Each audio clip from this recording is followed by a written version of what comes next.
ప్రధాని నివాసంలో కాంగ్రెస్ వ్యూహ బృందం సమావేశమైంది. ఆ తాజా అంశాన్ని మనం చూస్తున్నాం. ఈ సమావేశంలో ఇరు ప్రాంత నేతలు తమ యొక్క వ్యూహాత్మక నివేదిక ఒకటి సమర్పించబోతున్నారు. ప్రధాని నివాసంలో కాంగ్రెస్ వ్యూహ బృందం సమావేశమైంది.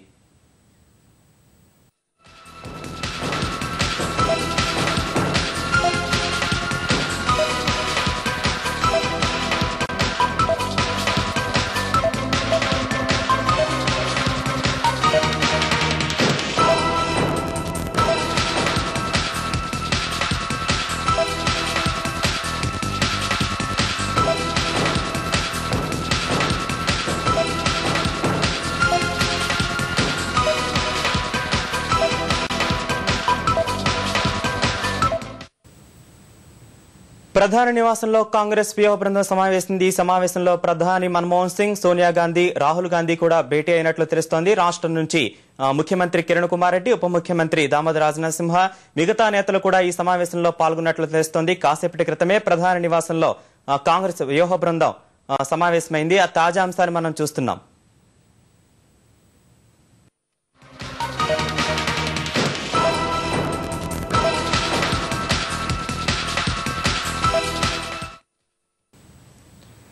ఈసారి తెలంగాణ రావడం ఖాయమని ఆ ప్రాంత కాంగ్రెస్ ప్రజాప్రతినిధులు ధీమాగా ఉన్నారు. అడ్డుకునే ప్రయత్నాలు సీమాంధ్ర నేతలు మానుకోవాలని సూచించారు. అభ్యంతరాలు ఏంటో చెబితే పరిష్కారాలు ఆలోచిద్దామని సూచించారు.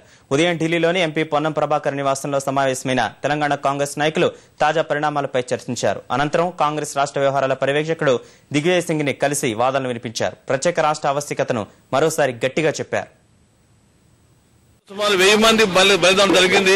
అలాంటి బలిదానాలు కాకుండా కావాలంటే ప్రత్యేక తెలంగాణ వెంటనే ప్రకటించమనే విషయాన్ని మేము అందరం కూడా చెప్పడం జరిగింది.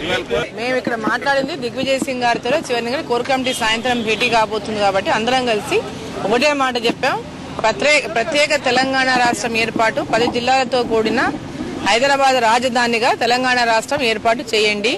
ఇచ్చినటువంటి కాంగ్రెస్ పార్టీ ఇచ్చినటువంటి 2004లో గానీ 2009 తర్వాత December 9th గానీ ఇచ్చినటువంటి ఏదైతే మాట ఉందో ఆ మాటకు కట్టుబడి నిర్ణయం తొందరగా వెలువరించండి, తొందరగా తెలంగాణ రాష్ట్రం ఏర్పాటు చేయండి అనేటటువంటి మాట పైన మేము మాట్లాడడం జరిగింది. వారు కూడా తొందరగా ఈ నిర్ణయం తీసుకోవడానికి తప్పకుండా తన రోల్ ప్లే చేస్తానని చెప్పారు. మరి వారు ఏమన్నారంటే నా రోల్ ఏమో ఫెసిలిటేటర్ రోలు, మీరు చెప్పేది వారు చెప్పేది అంతా నా మనసులో పెట్టుకుంటాను. నాకు చాలా దీనిపైన ఎన్నెన్నో మెమరాండమ్స్ కూడా వచ్చాయి, ఎన్నో పుస్తకాలు వచ్చాయి తెలంగాణ మూవ్మెంట్ మీద కూడా. కాబట్టి అవన్నీ నేను ఇప్పుడు చదువుతాను, తెలుసుకుంటాను. అన్ని విషయాలు తెలుసుకున్న తర్వాత అక్కడ హైకమాండ్లో కోర్ కమిటీ ఏదైతే నిర్ణయం తీసుకుంటుందో ఆ నిర్ణయాన్ని బట్టి అప్పుడు నా రోల్ మొదలవుతుంది. ఇప్పుడు వరకు అయితే నాది ఫెసిలిటేటర్ రోల్ అని వారు మాకు చెప్తున్నారు.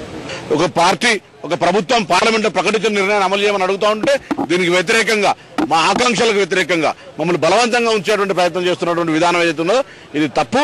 దానికి దయచేసి అందరూ కూడా కోరుతున్నాం, సోదర భావంతో విడిపోదాం, ప్రేమపూర్వకంగా విడిపోయి కలిసి ఉందాం.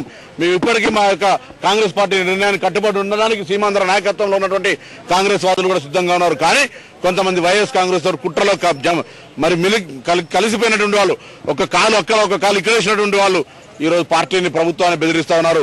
వాళ్ళ గురించి పట్టించుకోవద్దని చెప్పి కోరుతున్నాం. ఈ రోజు అధినాయకత్వం నిర్ణయం తీసుకున్న సమయంలో ఇన్ఛార్జ్ జనరల్ సెక్రటరీ గారు నిర్ణయం ప్రకటించలేరు, అది వాస్తవం. ఈ రాజీనామాలతో బెదిరిస్తే అధినాయకత్వం రాజీ పడదు, పరిష్కారం కాదు. కాబట్టి నాయకత్వం పైన మీకు ఏమాత్రం కృతజ్ఞత అనేది ఉంటే, గ్రాటిట్యూడ్ ఉంటే పార్టీ తీసుకున్న నిర్ణయానికి కట్టుబడి సహకరిస్తే మంచిది.